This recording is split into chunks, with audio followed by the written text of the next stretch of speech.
Hello student, welcome to my Prayas channel. आपका इस channel पे स्वागत है। हम लोग बीएसओ और बीएसएससी का प्रैक्टिस सेट कर रहे थे जो एडुटेरिया का था। इसमें से सेट नंबर 4 हम लोग पढ़ रहे थे स्टूडेंट। सेट नंबर 4 में हम लोग 40 क्वेश्चन पढ़े थे और उससे जो आगे जो क्वेश्चन बचा हुआ है वो आज हम लोग पढ़ेंगे। तो देखते हैं स्टूडेंट इसमें से क्वेश्चन क्या है। नेक्स्ट क्वेश्चन है, भारतीय राष्ट्रीय अंतरिक्ष संवर्धन और प्राधिकरण केंद्र का मुख्यालय कहाँ है। तो भारतीय राष्ट्रीय अंतरिक्ष संवर्धन और प्राधिकरण केंद्र का मुख्यालय कहाँ है। तो फर्स्ट ऑप्शन है बेंगलुरु, सेकंड ऑप्शन है अहमदाबाद, थर्ड ऑप्शन है नागपुर और फोर्थ ऑप्शन है नई दिल्ली। तो भारतीय राष्ट्रीय अंतरिक्ष संवर्धन और प्राधिकरण केंद्र का मुख्यालय है अहमदाबाद। नेक्स्ट क्वेश्चन है स्टूडेंट, भूमध्य रेखा निम्नलिखित में से किन देशों से होकर गुजरती है। तो इसमें पूछ रहा है स्टूडेंट कि भूमध्य रेखा जो है किन देशों से होकर गुजरती है। तो फर्स्ट ऑप्शन है मालदीव, गैवान, ब्राज़ील, सेकंड ऑप्शन है सोमालिया, स्पेन और इंडोनेशिया, थर्ड ऑप्शन है अर्जेंटीना, कांगो और मालदीव और फोर्थ ऑप्शन है मेक्सिको, केनिया और कोलंबिया। तो भूमध्य रेखा किन देशों से होकर गुजरती है। तो मालदीव, गैवान और ब्राज़ील से होकर गुजरती है। तो इसका हो जाएगा option number A. Next question है स्टूडेंट, भारत के विभिन्न नदियों तथा उनके उद्गम क्षेत्र के संबंध में कौन सा सही नहीं है। एक तरफ जो है नदी का नाम दिया हुआ है स्टूडेंट और एक तरफ दिया हुआ है उद्गम क्षेत्र। तो इसमें पूछ रहा है कि कौन सी नदी का उद्गम क्षेत्र कहाँ है। उद्गम क्षेत्र का मतलब होता है स्टूडेंट कि मतलब कि जो कोई भी नदी है वो जहाँ से निकलती है उसको कहते हैं उद्गम क्षेत्र। तो इसमें देखते हैं फर्स्ट है भरतपुझा नदी। तो ये इसके दिया हुआ है अन्नामलाई पहाड़ी। तो जो भरतपुझा नदी है ये इसका उद्गम क्षेत्र है अन्नामलाई पहाड़ी। सेकंड है कालिंदी नदी, इसका ये जो है बेलगाम। तो कालिंदी नदी कहाँ से निकलती है, बेलगाम से निकलती है। और ये बेलगाम कहाँ पड़ता है स्टूडेंट, तो ये पड़ता है कर्नाटक में। थर्ड है कावेरी नदी का उद्गम क्षेत्र है ब्रह्मगिरी पहाड़ी। तो ये भी सही है स्टूडेंट कि कावेरी नदी का जो उद्गम क्षेत्र है ये है ब्रह्मगिरी पहाड़ी। फोर्थ ऑप्शन है कृष्णा नदी। तो इसका दिया हुआ है अमरकंटक पठार। तो जो कृष्णा नदी है स्टूडेंट अमरकंटक पठार से नहीं निकलती है, ये निकलती है पश्चिमी घाट से, और जहाँ बोलते हैं महाबलेश्वर। तो कृष्णा नदी का उद्गम क्षेत्र जो है महाबलेश्वर है, पश्चिमी घाट है। तो भरतपुझा नदी अन्नामलाई पहाड़ी, कालिंदी नदी का उद्गम क्षेत्र है बेलगाम जो कर्नाटक में पड़ता है, कावेरी नदी का है ब्रह्मगिरी पहाड़ी और कृष्णा नदी का है पश्चिमी घाट जो महाबलेश्वर।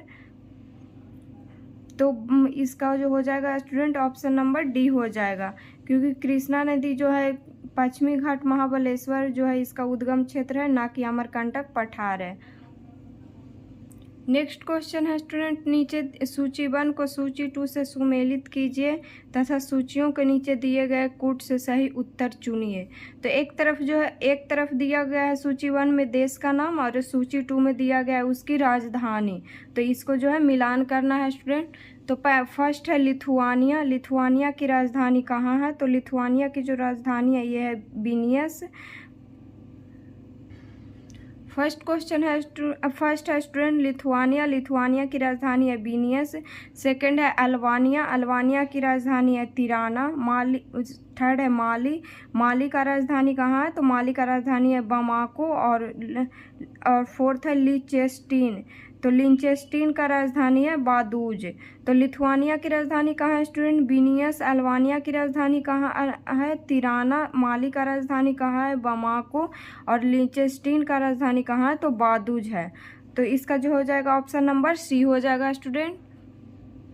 2, 3, 1, 4। नेक्स्ट क्वेश्चन है स्टूडेंट, क्षोभ सीमा के संबंध में निम्नलिखित में से कौन सा कथन सत्य नहीं है। तो इसमें जो है क्षोभ सीमा के संबंध में कौन सा कथन सत्य नहीं है ये पूछा है स्टूडेंट और इसमें कथन दिया हुआ है। तो फर्स्ट ऑप्शन है स्टूडेंट यह क्षोभ मंडल और ओजोन मंडल को अलग करता है। सेकंड ऑप्शन है यहाँ तापमान लगभग स्थिर रहता है। थर्ड ऑप्शन है इसकी मोटाई 1 से 1.5 किलोमीटर तक पाई जाती है। और फोर्थ ऑप्शन है इसकी निचली सीमा पर जेट हवाएं चलती है। तो क्षोभ सीमा के संबंध में पूछ रहा है स्टूडेंट, तो यह जो है क्षोभ मंडल और समताप मंडल को अलग करता है, ना कि ओजोन मंडल को। तो इसमें पूछ रहा है कौन सा कथन सत्य नहीं है, तो इसका हो जाएगा फर्स्ट, यह क्षोभ मंडल और समताप मंडल को अलग करता है। यहाँ तापमान लगभग स्थिर रहता है, इसकी मोटाई 1 से 1.5 किलोमीटर तक पाई जाती है और इसकी निचली सीमा पर जेट हवाएं चलती है। नेक्स्ट क्वेश्चन है स्टूडेंट, निम्न में से किस देश में ग्रेट सैंडी मरुस्थल स्थित है।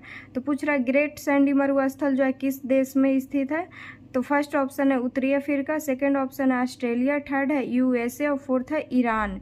तो किस देश में जो है ग्रेट सैंडी मरुस्थल स्थित है, तो यह है ऑस्ट्रेलिया में। नेक्स्ट क्वेश्चन है स्टूडेंट, निम्न में से किस योजना को इंदिरा सागर बांध योजना भी कहा जाता है। तो निम्न में से किस परियोजना को इंदिरा सागर बांध परियोजना भी कहा जाता है। तो फर्स्ट ऑप्शन है पराम्बीकुलम अलियार परियोजना, सेकंड है पोचमपाद परियोजना, थर्ड है पोलावरम परियोजना और फोर्थ है पंचेश्वर बहुउद्देशीय परियोजना। तो किस परियोजना को इंदिरा सागर बांध परियोजना कहा जाता है।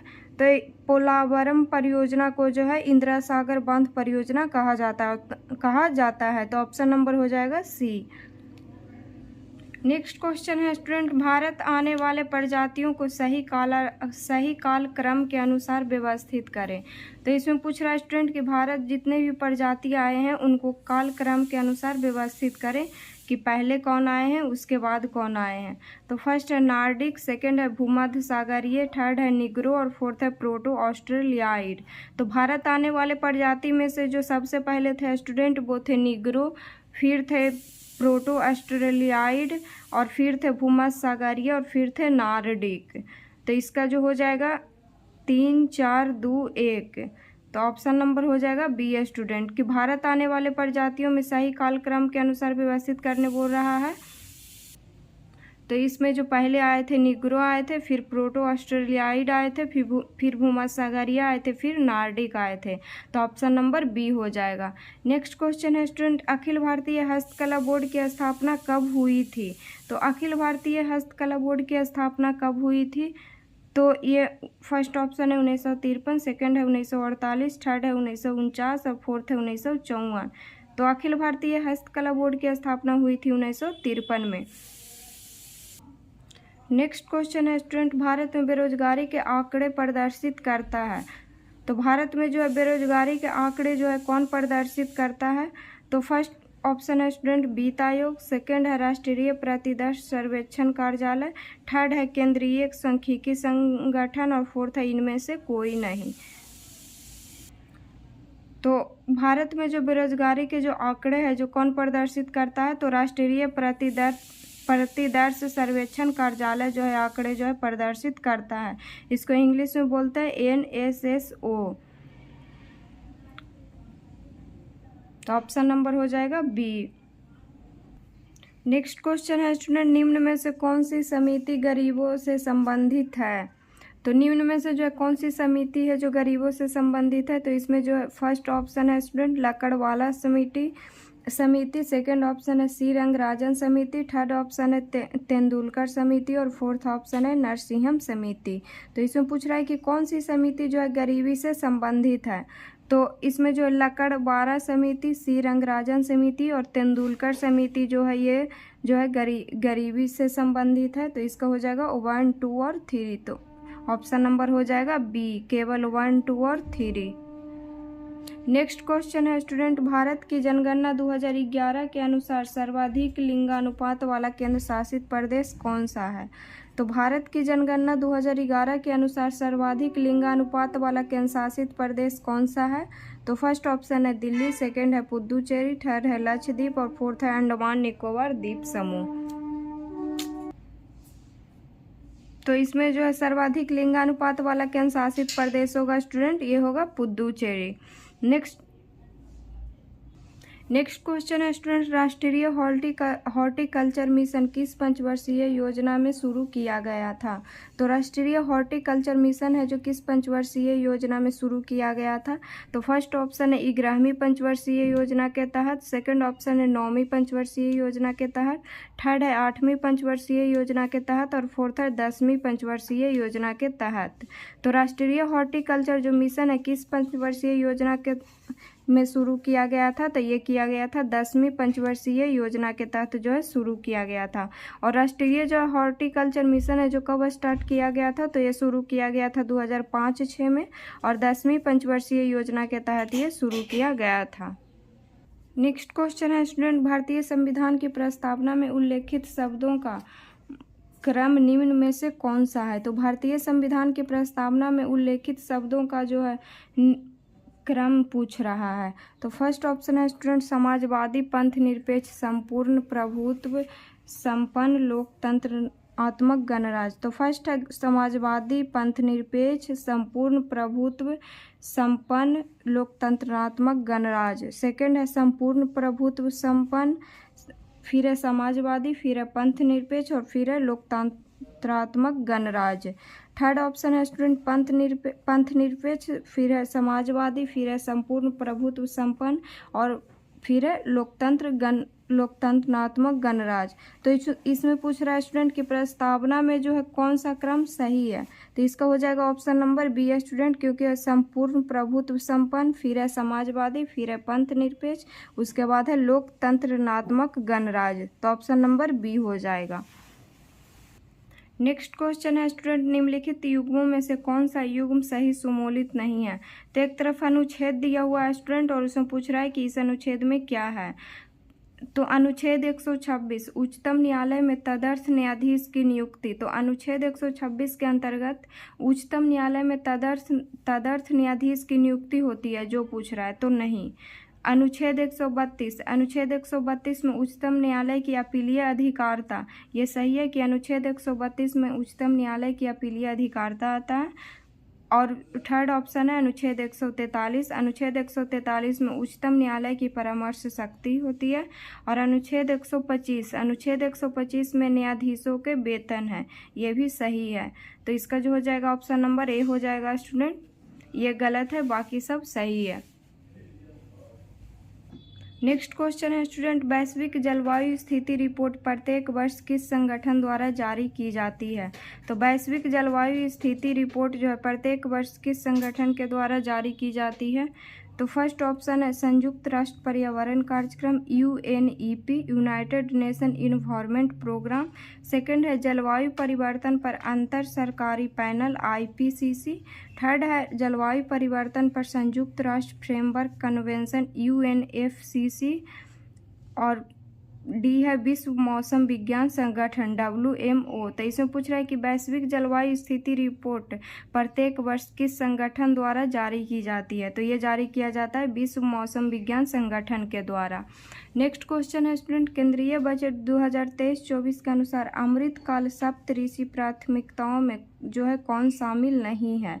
तो 23-24 का जो बजट आया था उसमें अमृतकाल जो सप्तऋषि प्राथमिकता जो उसमें 7 वो था, उसमें शामिल था समावेशी विकास, फिर शामिल था युवा शक्ति, फिर शामिल था अवसंरचना और निवेश, और ये जो है नारी सशक्तिकरण। तो इसमें पूछ रहा है कौन शामिल नहीं है? तो नारी सशक्तिकरण जो है शामिल नहीं था। तो ऑप्शन नंबर डी हो जाएगा। नेक्स्ट क्वेश्चन है स्टूडेंट, संघीय सरकार का सबसे महत्वपूर्ण लक्षण है। तो संघीय सरकार का सबसे महत्वपूर्ण लक्षण क्या है जो पूछ रहा है? तो फर्स्ट ऑप्शन है एकल नागरिकता, सेकंड है संघ एवं राज्यों के बीच शक्तियों का विभाजन, और थर्ड है संसद की सर्वोच्चता, और फोर्थ है न्यायपालिका की सर्वोच्चता। तो संघीय सरकार का सबसे महत्वपूर्ण लक्षण है संघ एवं राज्यों के बीच शक्तियों का विभाजन। तो ऑप्शन नंबर बी हो जाएगा। नेक्स्ट क्वेश्चन है स्टूडेंट, निम्न में से किसे वायुमंडल का द्वितीयक प्रदूषक के रूप में जाना जाता है? तो इसमें पूछ रहा है स्टूडेंट कि किसे वायुमंडल का द्वितीय प्रदूषक के रूप में जाना जाता है? तो फर्स्ट ऑप्शन है O3। तो O3 को क्या बोलते हैं? ओजोन बोलते हैं। सेकंड ऑप्शन है SO2, इसको बोलते हैं सल्फर डाइऑक्साइड। थर्ड है CO2, इसको बोलते हैं कार्बन डाइऑक्साइड। और फोर्थ है CO, तो इसको बोलते हैं कार्बन मोनोऑक्साइड। तो किसे वायुमंडल का द्वितीयक प्रदूषक के रूप में जाना जाता है? तो O3 को जाना जाता है, ओजोन को जाना जाता है। तो ऑप्शन नंबर हो जाएगा ए।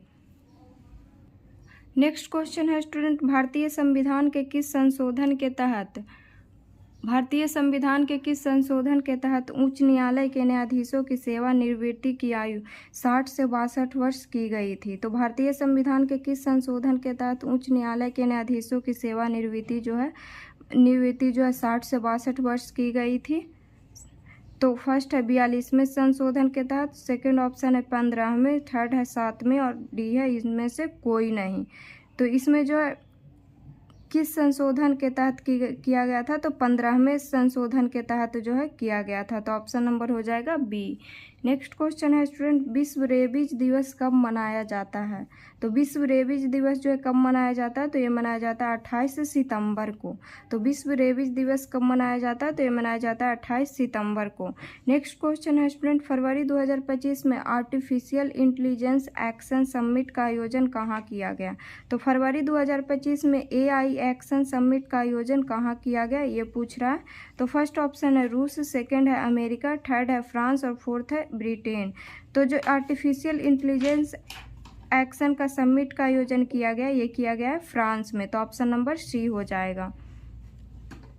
नेक्स्ट क्वेश्चन है स्टूडेंट, ट्रांसपेरेंसी इंटरनेशनल द्वारा जारी भ्रष्टाचार धारणा सूचकांक 2024 में भारत 180 देशों में से किस स्थान पे है? तो ट्रांसपेरेंसी इंटरनेशनल द्वारा जारी भ्रष्टाचार धारणा सूचकांक 2024 में भारत 180 देशों में से किस स्थान पे है? तो फर्स्ट है 92, सेकेंड है 93 और थर्ड है 94 और फोर्थ है 96। तो जो भ्रष्टाचार धारणा सूचकांक 2024 में भारत जो 180 देशों में 96 स्थान पे है। तो ऑप्शन नंबर हो जाएगा डी। नेक्स्ट क्वेश्चन है स्टूडेंट, हाल ही में इसरो ने पहले स्पेस डॉकिंग मिशन स्पैडेक्स को किससे लॉन्च किया है?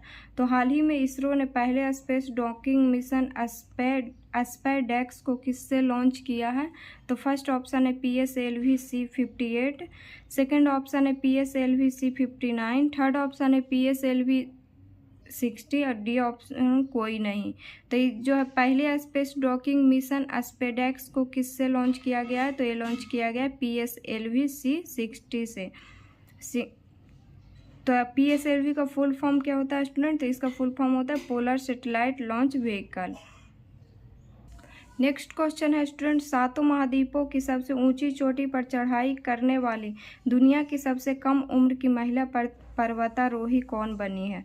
तो सातों महाद्वीपों की सबसे ऊंची चोटी पर चढ़ाई करने वाली दुनिया की सबसे कम उम्र की महिला पर्वतारोही कौन बनी है? तो ये बनी है काम्या कार्तिकेयन। तो ये कौन बनी है स्टूडेंट? ये बनी है काम्या कार्तिकेयन। तो इसका जो हो जाएगा ऑप्शन नंबर ए हो जाएगा। नेक्स्ट क्वेश्चन है स्टूडेंट, 38वें राष्ट्रीय खेल 2024 में बिहार को कुल कितने पदक प्राप्त हुए हैं? तो 38वें जो राष्ट्रीय खेल 2024 में हुआ था, तो बिहार को कुल कितने पदक प्राप्त हुए हैं इसमें? तो फर्स्ट ऑप्शन है 5, सेकेंड ऑप्शन है 7, थर्ड ऑप्शन है 12 और फोर्थ ऑप्शन है 14। तो 38वें राष्ट्रीय खेल 2024 में बिहार को कुल कितने पदक प्राप्त हुए? तो ये प्राप्त हुए हैं 12 पदक। स्टूडेंट, जनवरी 2025 में भारत सरकार ने सकल घरेलू उत्पाद ग्रोस डोमेस्टिक प्रोडक्ट की गणना के लिए कौन सा आधार वर्ष अपनाने की घोषणा की है? तो जनवरी 2025 में भारत सरकार ने सकल घरेलू उत्पाद की गणना के लिए कौन सा आधार वर्ष अपनाने की घोषणा की है? तो एक ही है 2022-23। तो इसमें जो ग्रोस डोमेस्टिक प्रोडक्ट गणना करने के लिए एक जो है आधार वर्ष अपनाने की घोषणा किस वर्ष को की है? तो ये की है 2022-23 को। तो ऑप्शन नंबर हो जाएगा सी। नेक्स्ट क्वेश्चन है स्टूडेंट, किस देश की विक्टोरिया कजेर-थेल्विंग को 73वां मिस यूनिवर्स 2024 चुना गया? तो किस देश की विक्टोरिया कजेर-थेल्विंग को 73वां मिस यूनिवर्स 2024 चुना गया? तो फर्स्ट है मेक्सिको, सेकंड ऑप्शन है डेनमार्क, थर्ड ऑप्शन है निकारागुआ, फोर्थ ऑप्शन है वियतनाम। तो इस किस देश की है? तो यह है डेनमार्क की। तो इसमें ये भी एग्जाम में क्वेश्चन पूछेगा स्टूडेंट कि 73वां मिस यूनिवर्स 2024 किसे चुना गया? तो चुना गया विक्टोरिया कजेर-थेल्विंग को और ये किस देश की है? तो यह है डेनमार्क की। नेक्स्ट क्वेश्चन है स्टूडेंट, भारत और ओमान संयुक्त नौसैनिक अभ्यास नसीम अल बहर का आयोजन कहाँ किया गया? तो भारत और जो ओमान के बीच संयुक्त नौसैनिक अभ्यास होता है, ये होता है नसीम अल बहर। और इसका जो है आयोजन कहाँ किया गया है, ये पूछ रहा है। तो फर्स्ट ऑप्शन है गोवा, सेकंड है आंध्र प्रदेश, थर्ड है केरल और फोर्थ है महाराष्ट्र। तो ये कहाँ किया गया स्टूडेंट? ये किया गया गोवा में। नेक्स्ट क्वेश्चन है स्टूडेंट, दिसंबर 2024 में सबसे कम उम्र में विश्व शतरंज चैंपियनशिप जीतने वाले खिलाड़ी कौन है? तो दिसंबर 2024 में सबसे कम उम्र में विश्व शतरंज चैंपियनशिप जीतने वाले खिलाड़ी कौन है? तो फर्स्ट ऑप्शन है डी गुकेश, सेकंड है डिंग लीरेन, थर्ड है मैग्सन कार्लसन और फोर्थ है गैरी कास्पेरोव। तो दिसंबर 2024 में सबसे कम उम्र में विश्व शतरंज चैंपियनशिप जीतने वाले खिलाड़ी हैं डी गुकेश। तो ऑप्शन नंबर हो जाएगा ए। नेक्स्ट क्वेश्चन है स्टूडेंट, गुजरात के घरचोला को भौगोलिक संकेत जीआई टैग किसके लिए दिया गया है? तो गुजरात के जो घरचोला है उसको जीआई टैग किसके लिए दिया गया है? तो फर्स्ट ऑप्शन है पारंपरिक हस्तशिल्प, सेकंड ऑप्शन है पारंपरिक नृत्य, थर्ड ऑप्शन है पारंपरिक व्यंजन और फोर्थ ऑप्शन है इनमें से कोई नहीं। तो गुजरात के जो घरचोला है ये क्या है स्टूडेंट? तो यह पारंपरिक हस्तशिल्प है। तो ये क्या है? यह है पारंपरिक हस्तशिल्प। तो ऑप्शन नंबर हो जाएगा ए। नेक्स्ट क्वेश्चन है स्टूडेंट, बिहार बजट 2025-26 में सबसे ज़्यादा खर्च किस विभाग अथवा क्षेत्र में करने का प्रावधान है? तो जो बिहार बजट 2025-26 में सबसे ज़्यादा खर्च किस विभाग अथवा क्षेत्र में करने का प्रावधान है? तो फर्स्ट ऑप्शन है स्वास्थ्य, सेकंड है ऊर्जा, थर्ड है शिक्षा और फोर्थ है पेंशन। तो सबसे ज़्यादा खर्च जो है बिहार करेगा शिक्षा में। तो ऑप्शन नंबर हो जाएगा सी। नेक्स्ट क्वेश्चन है स्टूडेंट, भारत का पहला आर्टिफिशियल इंटेलिजेंस विश्वविद्यालय किस राज्य में स्थापित किया जाएगा? तो भारत का पहला आर्टिफिशियल इंटेलिजेंस विश्वविद्यालय किस राज्य में स्थापित किया जाएगा? तो फर्स्ट ऑप्शन है कर्नाटक, सेकंड है गुजरात, थर्ड है महाराष्ट्र और फोर्थ है तेलंगाना। तो भारत का पहला आर्टिफिशियल इंटेलिजेंस विश्वविद्यालय किस राज्य में स्थापित किया जाएगा? तो ये किया जाएगा महाराष्ट्र में। नेक्स्ट क्वेश्चन है student, India state of forest 2023 के अनुसार राज्य के कुल भौगोलिक क्षेत्रफल के प्रतिशत भूभाग के रूप में किस राज्य या केंद्रशासित प्रदेश क्षेत्र में वन आच्छादित क्षेत्रफल सर्वाधिक है? तो जो है इंडियन स्टेट ऑफ फॉरेस्ट 2023 के अनुसार राज्य के कुल भौगोलिक क्षेत्रफल के प्रतिशत भूभाग के रूप में किस राज्य या केंद्रशासित प्रदेश क्षेत्र में वन आच्छादित क्षेत्रफल सर्वाधिक है? तो ये कहाँ है? तो ये है लक्षद्वीप में। तो ऑप्शन नंबर हो जाएगा ए। नेक्स्ट क्वेश्चन है स्टूडेंट, केंद्रीय बजट 2025-26 में वित्त मंत्री ने राजकोषीय घाटे का लक्ष्य जीडीपी का कितना प्रतिशत रखा है?